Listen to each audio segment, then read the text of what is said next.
LGBT atau lesbian, gay, biseksual, dan transgender kerap menjadi sumber masalah di negeri ini. Maka tidaklah mengherankan jika keberadaan kelompok LGBT selalu saja menimbulkan polemik di tengah-tengah masyarakat. Di tengah polemik inilah Yayasan Peduli Sahabat hadir. Yayasan yang didirikan sejak tahun 2009 ini telah cukup berhasil dalam membimbing mereka yang bermasalah dengan orientasi seksualnya untuk kembali ke kodrat dan fitrah mereka. Semuanya tak lepas dari peran Kak Sinyo sebagai pendiri Yayasan Peduli Sahabat. Pria berusia 47 tahun ini menjadi tokoh sentral yang secara profesional memberikan bimbingan dan pendidikan bagi kaum LGBT. Selama 13 tahun sejak berdirinya Yayasan Peduli Sahabat, Kak Sinyo secara aktif terlibat dalam proses penyembuhan bagi kurang lebih 500 orang dengan kelainan orientasi seksual. Kini mereka sudah bisa hidup tenang dan normal sesuai dengan kodratnya sebagai laki-laki maupun perempuan. Lantas, apa sebenarnya yang memicu Kak Sinyo untuk mendirikan Yayasan Peduli Sahabat? Dan bagaimana sih proses penyembuhan bagi mereka yang sudah terlanjur menjadi kaum LGBT? Jawabannya ada di Ngopi kali ini. Wah, tuh, dengerin Pak, bisa sembuh. Iya Tadi tuh, sih.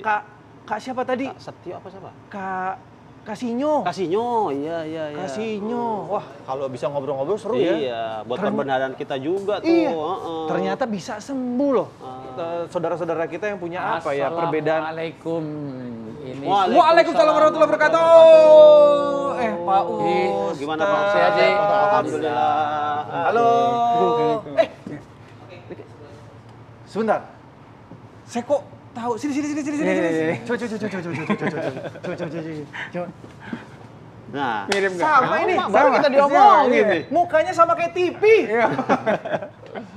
Kasinyo. Iya betul. Assalamualaikum Kasinyo. Waalaikumsalam. Pak Ustadz, Iya. kok Kita ada bisa janjian pas itu. banget? Ya, Ini pasangannya? Iya.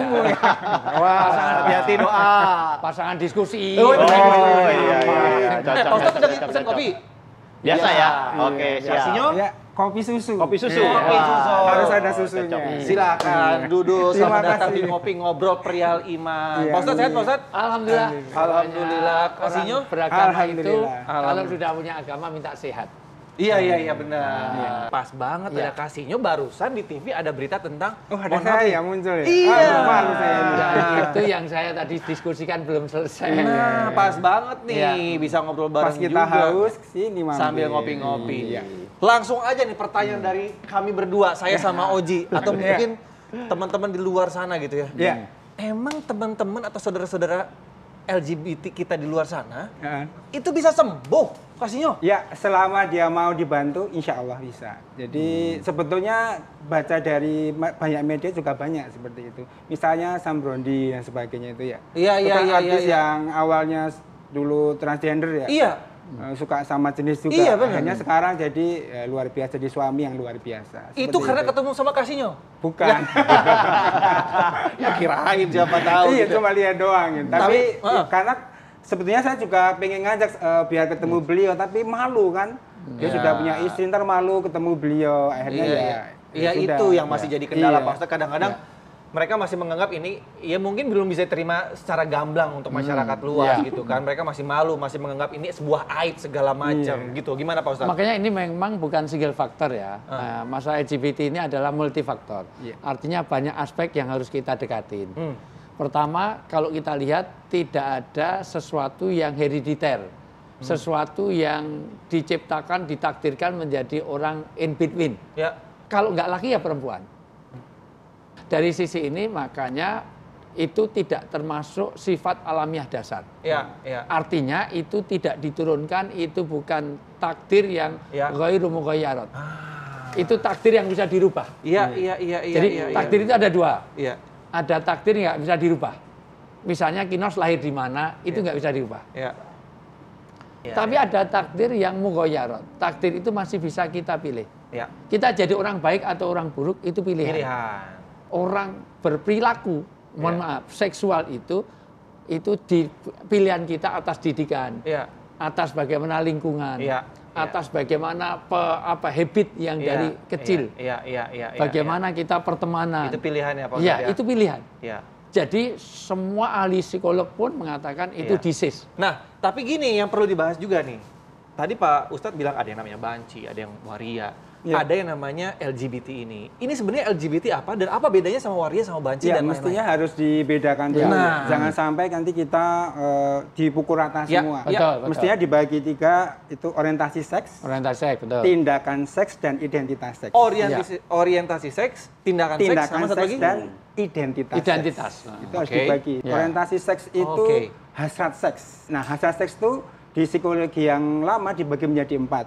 Heteroseksual, tertarik pada setara seks lawan jenis. Homoseksual, sesama jenis. Biseksual, dua jenis. Dua-duanya. Paginya Tini, malamnya Tono. Iya. Dan aseksual, nggak punya hasrat seks atau Ya. sedikit gitu. Nah, itu orientasi seks. Nah, Ada ya? Aseksual ada ya? ada. Jumlahnya 0,01% dari kecil, populasi manusia. kecil. Iya. Kebanyakan perempuan. Aman. Oh, oke. Kalau laki-laki sangat tinggi. Nah, bagaimana pandangan Makasih, Dik. dalam Makasih, Islam? Dik. Makasih, Ya, Dik. terima kasih. Ya. Kalau dalam Islam itu ada yang namanya hadis sunaps, bisikan hati. Jadi ketika kita lahir itu diberi pendamping atau korin oleh Allah 2. Satu sebagai dari bahasa jin, satu Ya. dari malaikat. Nah, hukumnya Sebentar dulu kasihnya. Jam tangannya minta dikasih makan? Bunyi waktu jam Oh, bukan makan. ya, waktu makan ya. Sorry. Lanjut. Jadi hukumnya itu bisa salah, bisa benar, tapi nggak ada hubungannya sama pahala dan berdosa. Kalau itu sudah jadi tindakan baru. Baru nanti, nah tindakan itu kalau dalam Islam dibagi lagi mulai masuk ke alham, keinginan, keperpihakan. Misalnya tuh, saya tertarik sama jenis, oh aku mau ikuti ya, itu sudah memihak. Nah yang dikutuk oleh Allah dan Rasulullah adalah tindakan fahisyahnya, tindakan seks sesama jenis. Lah, yang menyimpang Itulah. itu atas dorongan 2. Iya. Lamatul syaiton, jadi godaan Godaan setan. setan. Yang kedua dari nafsu. Inna nafsa la amaratum bisu. Di dalam surat Yusuf ayat 53, nafsu itu senang yang jahat, tapi tidak semua nafsu. Nyatanya nafsu bisa dikendalikan. Iya. Nanti lewat namanya habit. Habit itu pembiasaan. Kebiasaan ya. Karena orang itu bisa juga karena biasa. Kebiasaan itulah yang membuat orang itu menjadi karakter. Nah kalau LGBT itu udah identitas. Ya. Identitas itu berkaitan dengan 3 hal. Undang-undang negara atau peraturan, norma masyarakat, dan kepercayaan masing-masing individu tidak bisa lepas dari 3 hal ini. Nah tahun 60-an tuh mulai ada orang yang menginginkan identitas yang setara selain heteroseksual. Itulah awalnya LGBT. Jadi LGBT itu adalah identitas. Nah mudahnya gini, saya laki-laki tertarik pada laki-laki. Tapi saya ingin menikah dengan perempuan, ingin ngikutin agama. Itu berarti saya laki-laki yang homoseksual atau same sex attraction, tertarik sama jenis. Tapi? Nah kalau G itu aku laki-laki, aku tertarik sama jenis, ingin diakui negara, ingin diakui norma masyarakat dan diakui kepercayaan agama kita. Dan tidak hanya gay, lesbi juga dalam Iya, posisi yang LGBT sama. itu tadi. LGBT ya. LGBT Jadi LGBT tadi. itu kepanjangan dari lesbian, Gay, biseksual, transgender. Sekarang tambah plus kan. Itu ada queer, intersex, macam-macam itu. Hampir 30. Oke, terus Casino ini punya semacam Yayasan. keahlian atau mungkin punya apa ya, bakat, talent bisa mengembalikan atau menyembuhkan teman-teman kita yang mungkin LGBT. Iya. Ditahan dulu sebelum kita ngobrol lagi ya. Kita ngopi dulu. Ngopi dulu ya, Kok keburu kopinya putih, dingin. Pak Ustadz nih? Oh, kan beda. Jadi bukan LGBT. Tapi Laki putih. Laki LTPT.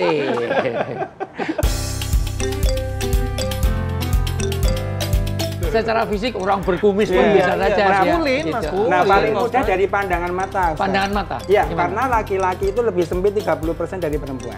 Perempuan kalau mandang ke depan dia masih bisa ke samping. Nah, kalau laki-laki dia harus geser sedikit tuh. Nah, yang di sini laki-laki pasti pernah lah entah di KRL, di bus ada laki-laki kok memandang kita. Wah, saya sering.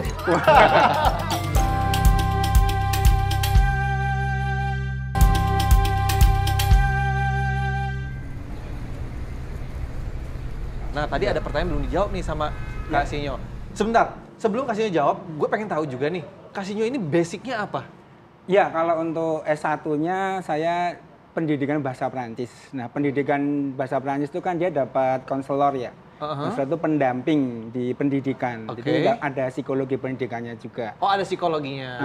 Nah, S2-nya ambil psikometri. Psikometri itu ilmu matematika dan statistika untuk membuat alat ukur di bidang psikologi. Oke, terus Misalnya nih psikolog. Nah, alat ukurnya saya yang buat seperti itu. oh, terus kenapa tiba-tiba kepikiran untuk menemani atau Nah, waktu itu ada lomba menulis di salah satu penerbit. Itu narasumbernya harus asli. Nah, saya beberapa kali juara menulis homoseksual itu temanya salah satunya homoseksual itu Untuk bahan menurut saya, tulisannya. menarik nih. Cuma ketika saya masuk ke mereka ini bukan penyakit, saya bingung kan karena belum punya basicnya gitu. Nah, suatu ketika saya diterima di namanya Hijrah di milis.com, yahoo.com. Orang-orang yang tertarik sama jenis tapi nggak ingin menjadi LGBT. Kan menarik kan ini? Iya, Nah, iya. ternyata setelah saya masuk, saya mengerikan karena ternyata tindakan seks ini termasuk Ustadz ya, itu nggak ada hubungannya dengan secara langsung dengan dengan orientasi seks. Jadi misalkan saya heteroseksual, ditinggal istri 2 tahun, Iya. kan nganggur tuh. Iya. Akhirnya saya bisa memperkosa, naudzubillah ya, Naudzubillah. memperkosa anak laki-laki, memperkosa anak perempuan, bisa juga dengan perempuan dewasa, laki-laki dewasa seperti itu. Silakan ya. Jadi orientasi seks tidak berbanding lurus dengan tindakan seks gitu. Nah, saya, wah ini ternyata mengerikan gitu. Saya waktu itu masih punya anak umur 1 tahun. Gimana cara mendidiknya supaya nggak seperti mereka. Nah, akhirnya terusan gitu, akhirnya mendampingi yang di Hijrah itu, kemudian dibikin yayasan seperti itu. yayasan secara online, offline, dua-duanya ada? Ada online, ada offline. Oh, Namanya hebat. Yayasan Peduli Sahabat. Oke. Ya. Tadi pertanyaannya bisa sembuh atau Kalau bahasanya di- bukan bisa sembuh? Kalau di terminologi yang kita pakai itu kembali ke fitrah. Oh, kembali ke fitrah. Iya, Pak. jadi Bukan sembuh ya. secara ilmu pengetahuan pun ada. Jadi orientasi seks itu secara ilmu pengetahuan itu kan ada 3 pendapat. Iya. Hanya karena biologis yang sampai sekarang tidak terbukti ya. Tahun 2019 rilis tidak ada gen atau DNA, nggak ada. Kemudian hanya karena faktor lingkungan. Nah, kami Peduli Sahabat ngambil yang ketiga bahwa dua-duanya berpengaruh, tapi mazhabnya sebagian besar yang pendidikan atau lingkungan. Ada sebagian kecil misalnya yang di kita ya, ada anak kecil dia gangguan jantung tuh. Bayi, kemudian disuntik oleh dokternya sampai remaja, itu ternyata obat itu membunuh hormon kelaki-lakian dia. Kasihan kan ya. Nah, setelah dewasa diterapi hormon laki-laki sembuh, ada seperti itu. Jadi dua-duanya berpengaruh tapi sebagian besar karena lingkungan. Nah, Metodenya apa? Terapi? kalau di psikologi namanya perubahan perilaku. Harapannya kan yang bisa kalau orientasi kan kita nggak bisa ya mau mengubah tiba-tiba itu kan nggak bisa, nanti malah diketawain secara ilmu pengetahuan. Tapi dengan perilaku harapannya karena bisa memilih, harapannya nanti orientasinya bergeser karena kesepakatan dari ilmuwan orientasi itu fluid, bisa berubah-berubah, yang masih menjadi perbedaan perubahannya seperti apa. Nah, itu masih terjadi perdebatan. Jadi kita yang penting perilakunya jangan ke seks sesama jenis. Nah, itu perlu diajarin kan. Iya. Contohnya nih dia kan disuruh nikah. Nah, minta maaf nikah kan harus diajarin, malam pertama harus diajarin karena dia melihat perempuan jijik, pengen mutah gitu. Nah, itu harus diajarin kan. Jadi di Peduli Sahabat itu diajarin sampai malam pertama pun diajarin. Sudah menikah belum? Sudah. Oh, ya sudah, dia nggak perlu diajarin kan? Nggak perlu? Sudah nggak perlu diajarin ya. Oh, diajarinnya gimana waktu itu? Ya diajarin bagaimana Tentang caranya, konsep. karena kan dia tertariknya hanya pada laki-laki. Sementara lihat perempuan dia jijik. Nah, padahal kan harus menafkahi batin istrinya itu dibantu sampai sana. Pak Ustadz, silakan ya. Apa yang ada yang mau tanyain atau Ada- mungkin tambahin Pak Ustadz? Ada hal di dalam treatment Islam ya. Satu yang paling penting untuk merubah perilaku itu harus ada bi'ah. Bi'ah itu adalah environment. Bi'ah itu adalah lingkungan. Saya harus sampaikan kenapa Fauzi bikin kafe ini dibikin, ngopi ini dibikin warna terang. Karena kalau ini gelap gulita, hitam semuanya, Gak enak suasananya Pak Ustadz. ini bukan ngopi, ini uji nyali, beda kan? Jadi beda, suasana ini beda loh. Kenapa saya harus memaksakan pakai peci? Karena saya beda kalau pakai jeans sobek-sobek. Itu namanya membuat suasana. Lah, teman-teman yang punya orientasi seksual yang menyimpang kayak atau apapun, diperlukan suasana. Suasana yang baik. Karena itu tidak dilakukan, misalnya tindakan menyimpang itu tidak dilakukan di masjid. Karena masjid adalah suasana agama. Ya itu. Yang kedua bitona, membuat teman-teman dekat. Dia diluruskan dulu kalau laki-laki bertemannya kepada laki-laki, perempuan bertemannya pada perempuan. Nah, dan yang ketiga adalah ilmu. Lah ilmu ini dipahamkan, ilmu agama. Supaya ke sini ya. Betul. Supaya ke sini, bukan di sini aja tapi ke iya, sini. karena perubahan perilaku kalau dimulai dari sini. Kalau dari sini enggak juga. Nah, di samping itu ada perilaku ibadah doa. Doa itu menguatkan apa yang kita lakukan. Oke, Kasinyo. Ya. Ini sejauh ini pengalaman Kasinyo dengan yayasan yang sekarang sudah berjalan berapa lama tuh? Kalau saya sendiri secara pribadi 2008. Oke. Kalau secara yayasan tuh akhir 2015. 14 tahunan lah ya, anggap 12 tahun. Dengan berapa klien yang? Kalau klien itu kalau yang tercatat dari 2016 ya, mulai mencatat tuh hampir sekitar 500. Kalau yang tidak tercatat 2 kali lipatnya. Masya Allah. Berarti ya sudah 1.500-an. Oke, kasih contoh, kasih sampel pengalaman atau mungkin cerita paling menarik yang pernah ditemui sama Kak Sinyo di yayasan. Iya, ya yang secara umum ya. Memang dia sudah tertarik hanya pada laki-laki. Mimpi bahasanya pun juga gambarannya di situ laki-laki. Jadi kalau punya anak laki-laki misalnya ya, terus dia mimpi bahasa, jangan senang dulu, ditanya dulu, Bang mimpinya dengan siapa? Gitu. Di situ ada sosok gitu. Nah dia sampai seperti itu dan nggak pengennya hidup sama laki-laki. Nah ketika datang ke kita, alhamdulillah sekarang sudah punya anak 2. Ya. Kita kalau melihat ya badannya kekar. Punya anak 2, badannya benar-benar maskulin, tapi tetap imajinasinya itu sudah mulai bergeser. Yang awalnya mimpinya selama hidupnya dia hanya pada laki-laki, mulailah dia mimpi pada istrinya. Nah itu, jadi ada mulai pergeseran, walaupun pelan-pelan seperti itu. Terus bilang apa kasihnya sama dia? Gimana? Ya, enak sama perempuan toh? Jadi ya dulu kalau dia sholat, ya, itu menghindari yang ganteng-ganteng kayak Ustadz dan gitu. Kenapa? Karena tadi sarungnya ada yang nongol. Segitunya? Iya, jadi dia kalau cuma dicari yang jelek-jelek nih gitu. Yang nggak bikin dah. Nah tapi sekarang memang susah ya identifikasi secara fisik itu susah. Kalau secara yang sebagai perempuannya Ustadz itu biasanya ketika kecil dia gender non-conformity. Jadi laki-laki milih perempuan itu menurut penelitian 75% orientasinya homoseksual. Itu sebagai perempuannya. Tapi kan banyak juga yang sebagai lakinya. Jadi homoseksual itu bukan berarti saya sebagai perempuannya, belum tentu. Saya laki-laki menyukai laki-laki, saya sebagai laki-laki. Nah, itu ada. Artinya walaupun dia six pack, walaupun dia kan dulu teman-temannya Kinos ketangkapnya kan di tempat fitness yang untungnya Kinos enak aja. Saya di situ. Saya mergokin maksudnya. Saya mergokin. Ayo ngapain? Secara fisik orang berkumis pun bisa saja. Maskulin. Nah, paling mudah dari pandangan mata. Ustaz. Pandangan mata? Iya, karena laki-laki itu lebih sempit 30% dari perempuan. Perempuan kalau mandang ke depan dia masih bisa ke samping. Nah, kalau laki-laki dia harus geser sedikit tuh. Nah, yang di sini laki-laki pasti pernah lah entah di KRL, di bus ada laki-laki kok memandang kita. Wah, saya sering sih. Kemudian dia nelan ludah atau ngasih senyum atau apa, nah itu ya. Wah, itu. Fauzi sejak tadi nelan ludah terus. Itu lapar, haus. Tapi benar, tadi yang sampai udah separah itu, mimpi basah aja yang dimimpin adalah laki-laki. Akhirnya itu terapi sama ikut ke kita. Iya. Selama berapa lama? Jadi kalau di kita namanya simulasi, seperti pendidikan selama 7 bulan untuk menghadapi dunia nyata. Nah itu sudah setelah 7 bulan dianggap lulus, tergantung dia mau fighting, tergantung dari niatnya. Kalau niatnya mau tetap berubah ya dia akan berubah. Nah, seperti itu. Tapi Pak Ustadz benar juga tadi jadi kepikiran nih saya masalah Jumatan, terus laki-laki telan ludah apa segala macam, dilihatin segala macam. Ini jadi bikin kayak cowok-cowok atau bapak-bapak ganteng kayak Pak Ustadz ini kan jadi insecure nih. Mohon maaf bukannya apa-apa, kan kita malah takut apa segala macam gitu. Apa yang apa yang perlu kita lakukan dan kita waspadi? Jangan dijawab dulu. Kita ngopi dulu. Ngopi dulu ya. Pak Ustadz, lihat mata saya. Saya telan ludah. Iya.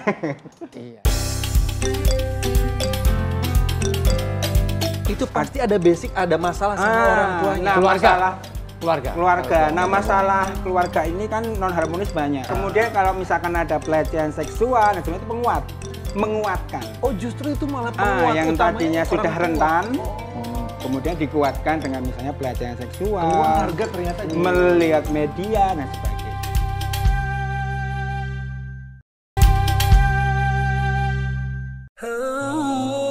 Nabi Lut alaihi salam diangkat menjadi rasul oleh Allah Subhanahu wa taala kepada kaumnya yang berdomisili di sebelah timur Palestina atau yang biasa disebut wilayah Kanaan dekat desa Sodom.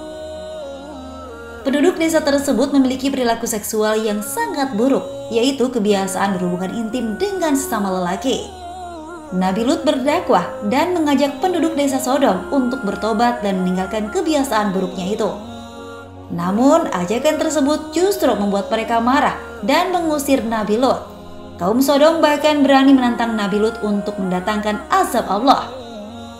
Tidak berselang lama, Allah mengutus 3 malaikat menyerupai manusia yang rupawan. Para malaikat memberitahukan bahwa Allah akan menyelamatkan Nabi Lut sekeluarga kecuali istrinya, karena ia telah mendustakan ajaran yang disiarkan Nabi Lut dan lebih memilih untuk ikut bersama kaumnya. Singkat cerita, para malaikat meminta Nabi Lut untuk pergi bersama keluarganya pada malam hari. Para malaikat juga mewasiatkan kepada Nabi Lut agar jangan sekali-kali menoleh ke belakang ketika azab turun nanti. Ketika subuh datang, Allah mengirimkan kepada kaum Sodom azab yang sangat pedih. Wilayah kaum Sodom terguncang dengan sangat keras. Seorang malaikat mencabut desa itu dengan ujung sayap dan mengangkatnya ke atas langit. Lalu dijungkir balikanlah wilayah Sodom. Tak hanya itu, para pendukungnya juga dihujani dengan batu panas secara bertubi-tubi hingga mereka binasa. Nah, kisah kaum Sodom dan perjuangan Nabi Lut alaihi salam tersebut diabadikan dalam Al-Quran. Tepatnya di surat Asy-Syura ayat 160 hingga 173. Kini kaum Sodom sudah tiada, tetapi perilaku mereka masih nyata tersisa. Maka dari itulah, jadikanlah kisah mereka sebagai pelajaran hidup bagi kita semua.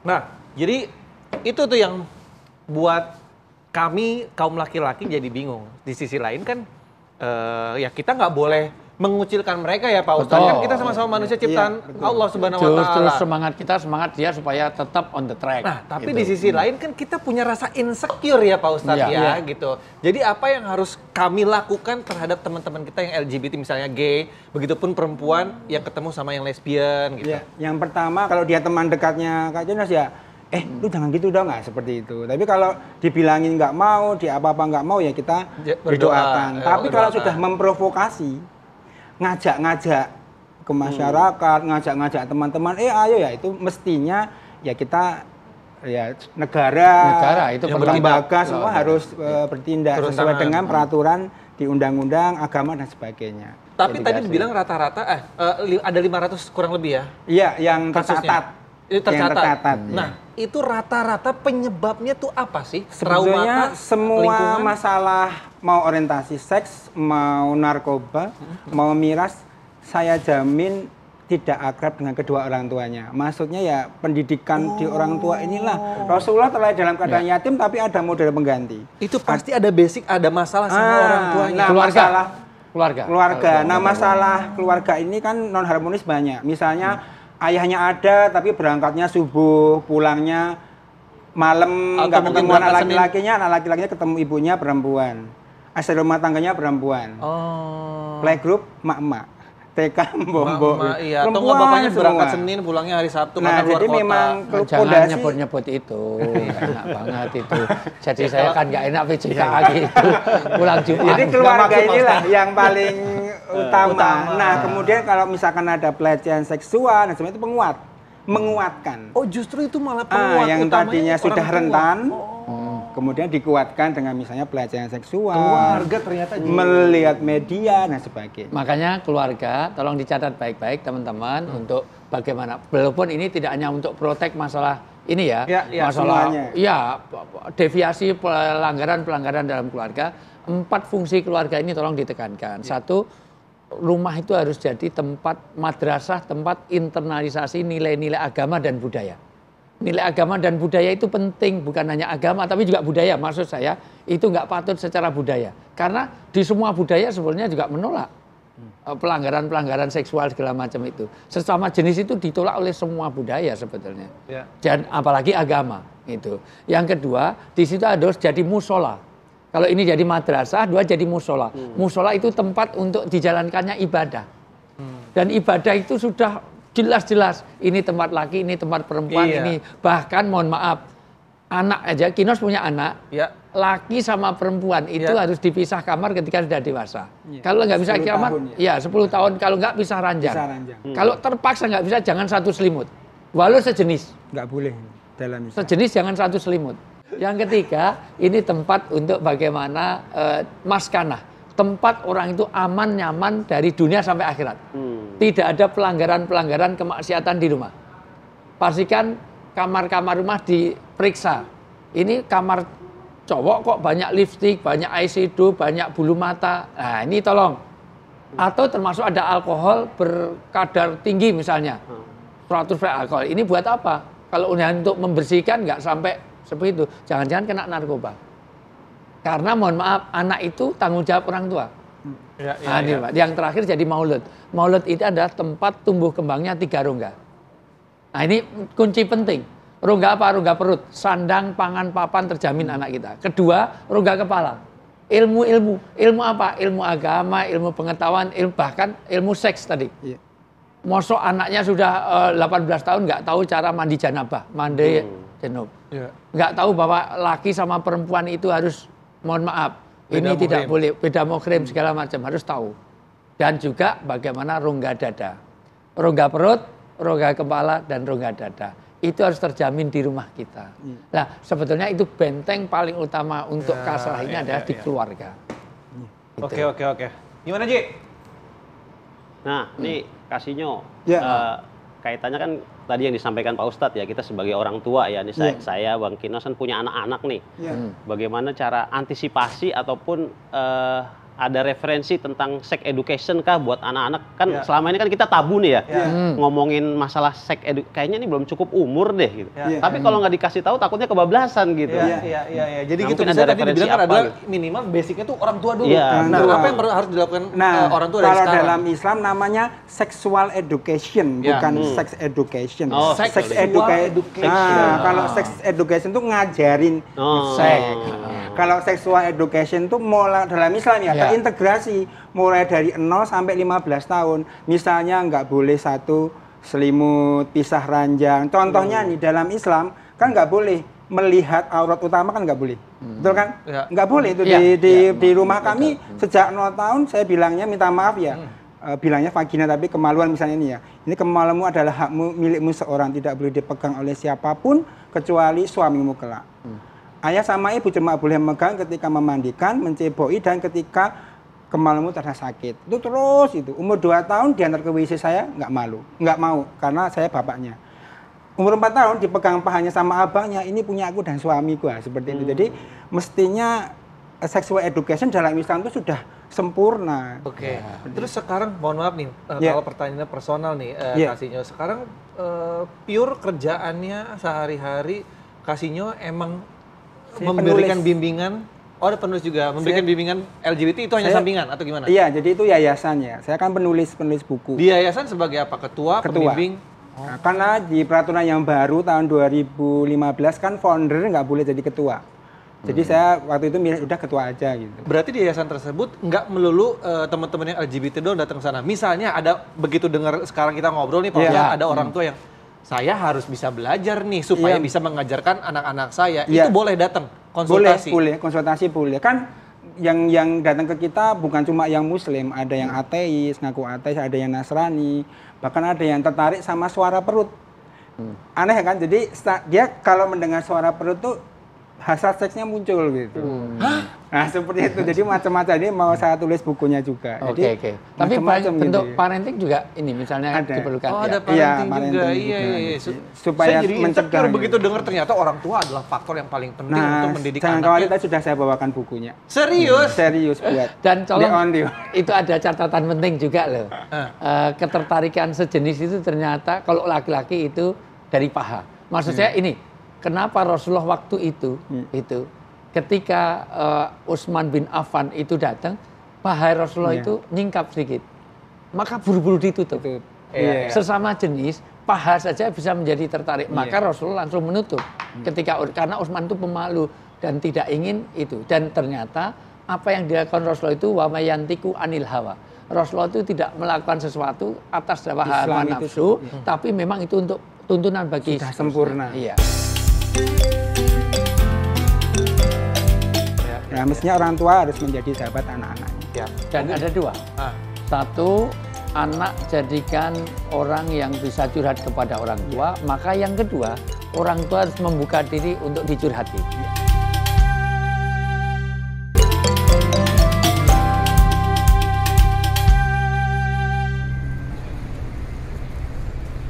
Oke, sekarang pertanyaannya gini.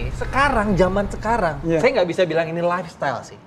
Cuman harus diakui ada beberapa profesi yang bahkan yang diprioritaskan itu mereka yang seperti itu. Misalnya ada lah gitu. Jadi bukan sesuatu yang aib lagi nih. Makin kesini makin sesuatu yang diterima nih. Itu semakin di-exposure, aman nggak sih buat orang banyak? Ya tentunya tidak aman ya bagi anak-anak kita. Karena kalau anak-anak kan belum bisa memfilter. Nah, tugasnya orang tua mestinya menjelaskan ke anak-anak. Tapi kita harus tahu dulu tuh, ada yang namanya metroseksual. Jadi laki-laki misalkan masuk ke salon. Ini lagi nih, metroseksual apa nih? Jadi laki-laki masuk ke salon karena memang tuntutan zaman seperti itu. Misalnya pegawai bank, apa kan nggak boleh jenggotan gitu ya. Dia harus dirawat dan sebagainya karena memang tuntutan pekerjaan. Nah, harus dibedakan dulu itu. Tapi ya dalam batas tertentu. Artinya yang tolerable lah. Kalau facial masih oke, krimbat masih oke. Tapi kalau itu skincare, saya pakai skincare Pak Ustadz. Masih oke. Tapi ketika sudah pasang bulu mata, sulam alis, itu nggak perlu ya. Kamu bulu matanya udah dirasa. Astagfirullahaladzim, enggak lah. Masih asli ini. Kalau Pak Ustadz udah tato alisnya Pak Ustadz. Maksud saya itu ada audit sosial. Kapan ketika orang masih facial masih oke lah. Laki-laki facial, laki-laki krimbat masih oke. Tapi ketika dia sudah mulai sulam alis, sudah mulai sulam bibir, silikon itu segala macam, saya pikir itu sudah lewat. Nah, dijelaskan ke si anak-anak dengan arah yang positif, bukan negatif. Saya punya buku judulnya Anakku Bertanya Tentang LGBT ya waktu itu. Itu anak saya ada di sini nggak ini? Ya, ada di sini. Agar si buah hati tak menjadi LGBT. Ada di sini. Saya tadi baca baru sekilas tapi luar biasa. Jadi si anak harus dijelaskan arah positif. Misalnya, Pak itu kok ada seperti itu ya, dijelaskan bahwa itu dulu harus dijelaskan secara baik-baik. Bukan malah menghindar ya, tapi harus dijelaskan. Itu namanya imunitas. Memang di dunia ini ada yang seperti itu. Sebabnya kenapa? Nah, dijelaskan sehingga anak paham, tidak menghina. Nah, ketika menghina kan dia jadi menjauh gitu. Si orangnya itu kan kasihan dihina gitu kan. Karena hinaan itu pun juga nanti akan menyakiti dia gitu. Nah, itu juga perlu catat tuh, jangan-jangan orang tuh ada yang menghindar malah kamu masih kecil, enggak usah tahu itu atau mungkin menjelaskan tapi malah salah. Sesuai dengan akal tingkat pemikiran kadar akalnya dia. Misalnya mengedukasi anak. Kenapa sih orang bisa hamil? Ya tentu pakai bahasa isyarat. Jadi sesuai dengan kadar biqadri uqulihim bilisani kaumihim, dengan bahasa kaumnya, dengan bahasa anak-anak ya tentu jangan beda dengan bahasa orang tua. Nanti malah tambah ribet kalau dia tanya sodomi apa, bingung kan kita nanti. Iya, Pak Ustadz, mungkin sebelum kesimpulan, mungkin ada tadi Pak Ustadz bilang hadis, mungkin singkat, jelas dan padat yang berhubungan dengan tema kita kali ini nih. Pertama, tolong dicatat baik-baik, jangan sampai kita membuat anak-anak yang berperilaku tarrojul. Allah melaknat orang yang tarojul, yang laki-laki kewanita-wanitaan dan wanita yang kelaki-lakian. Tentu yang dimaksud wanita laki bukan sekedar simbol-simbol ya. Karena kalau orang misalnya pakai rok itu perempuan, enggak. Dulu orang-orang Irlandia itu juga itunya pakai rok, bukan pada rok. Kalau laki-laki perempuan pakai celana panjang itu namanya namanya tomboy. Enggak, ukurannya bukan itu. Ukurannya pada perilaku dan behaviornya. Kalau laki-laki kok pakai lipstik, pakai bulu mata, pakai itu segala macam, saya pikir itu sudah menjadi kewanita-wanitaan. Nah, nanti ada audit sosial. Nah, itu yang paling penting ditanamkan dari sekarang. Kalau laki-laki jangan kayak gitu dong. Itu punya sense dari orang tuanya. Kalau perempuan juga jangan seperti itu dong. Bukan pada profesi ya, misalnya dulu orang nyetir itu harus laki-laki, enggak. Kan bukan pada profesi, tapi pada audit sosial. Misalnya Seorang wanita kalau sekarang jadi sopir truk gandeng antar kota, saya pikir itu bukan pas untuk sekarang. Iya, tapi bukan berarti nggak boleh. Bukan nggak boleh, ya, tapi kan tidak pas itu. Ya, nanti pada ketika sudah ada komunitas apartnya sudah kondusif, ya silakan saja.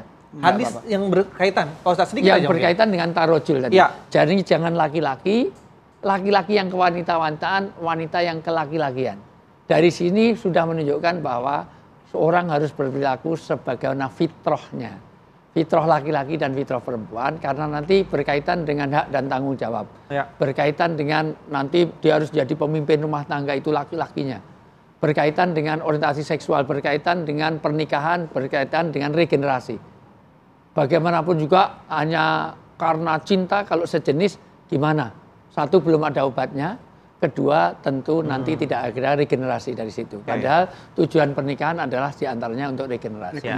Itu. Oke, Kasihnya mungkin terakhir nih, apa nih tips yang perlu atau mungkin mindset yang perlu kita tanamkan sedari dini gitu ya, untuk keluarga, untuk orang tua, untuk si anak, atau mungkin buat lingkungan Indonesia nih. Di zaman generasi now ya, itu mestinya orang tua adalah sahabat terbaik bagi anak-anaknya. Itu saja, karena itu imunitas terbaik. Nah, celakanya banyak orang tua yang malah jadi toksik ya, jadi meracuni anak-anaknya gitu. Sehingga memang ya kita mestinya menjadi sahabatnya. Kalau enggak nanti dia lari kemana-mana. Contohnya misalnya ada anak kecil, aku pengen nonton Blackpink, enggak boleh, haram juga gitu kan. Padahal kita lupa, dulu kita juga pernah seperti mereka, menyukai misalnya NSYNC, New Kid on the Block misalnya. Mestinya ya kita jadi sahabatnya. Oh seperti apa sih misalnya, tapi dibimbing. Baru dibimbing. Jadi ada sahabat di rumah yang terbaik. Tetap ada komunikasi. Baiti Janati ya. Itu ya. Rumah adalah itulah yang terkuat itu. Nah mestinya orang tua harus menjadi sahabat anak-anaknya. Dan ada dua. Satu, anak jadikan orang yang bisa curhat kepada orang tua. Maka yang kedua, orang tua harus membuka diri untuk dicurhati. Karena kadang-kadang bukan anak nggak mau curhat, tetapi orang tua tidak membuka ruang untuk curhat. Jadi si anak takut ya Pak Ustadz ya. Maka kuncinya ada 5. Pastikan kita harus punya waktu namanya me time. Me time bukan untuk manicure, pedicure, cukur, bukan. Tapi waktu untuk Tuhan kita. Bapak punya waktu untuk Tuhan. Ibu punya waktu untuk Tuhan. Anak punya waktu untuk Tuhan. Jangan diganggu-gugat. Yang kedua, ada couple time, waktu untuk pasangan. Dan yang ketiga, nanti saya breakdown di episode berikutnya. Yang ketiga adalah ini strategi marketing, biar nanti, mohon maaf. Biar saya setuju banget Pak Ustadz. Iya, biar TV One masih ngontak saya terus. Yang ketiga, harus ada family time ini. Waktu untuk keluarga. Mohon maaf, semuanya berawal dari keluarga. Walau 1 menit, walau 2 menit, waktu kebersamaan keluarga. Karena hari ini, mohon maaf, kebersamaannya lewat dunia maya. Sekarang dunia nyata. Jangan hanya dunia maya. Dan yang keempat, ada study time. Study time adalah waktu untuk belajar agama. Setiap hari. Walau 1 hadis, walau 1 ayat. Kan sekarang udah dunia maya, sudah begitu rupa. Ada YouTube, ada tausiah, ada siapa. Dan berikutnya, jangan lupa public time. Waktu untuk sosialisasi. Kalau 5 times, 5 waktu ini terpenuhi, insya Allah ini penjagaan di dalam rumah tangga kita. Insya Allah anak-anak kita jauh dari penyimpangan-penyimpangan agama, baik itu heteroseks, baik itu homoseks, baik itu lesbian, baik itu LGBT yang lain-lain.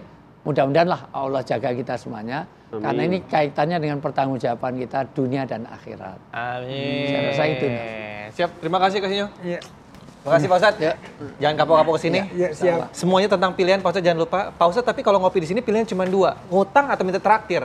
Ya, kan semuanya juga ada waktunya. Nanti pasti akan terbayar kalau udah ditransfer. Silakan habisin kopinya Kasihnya. Terima kasih.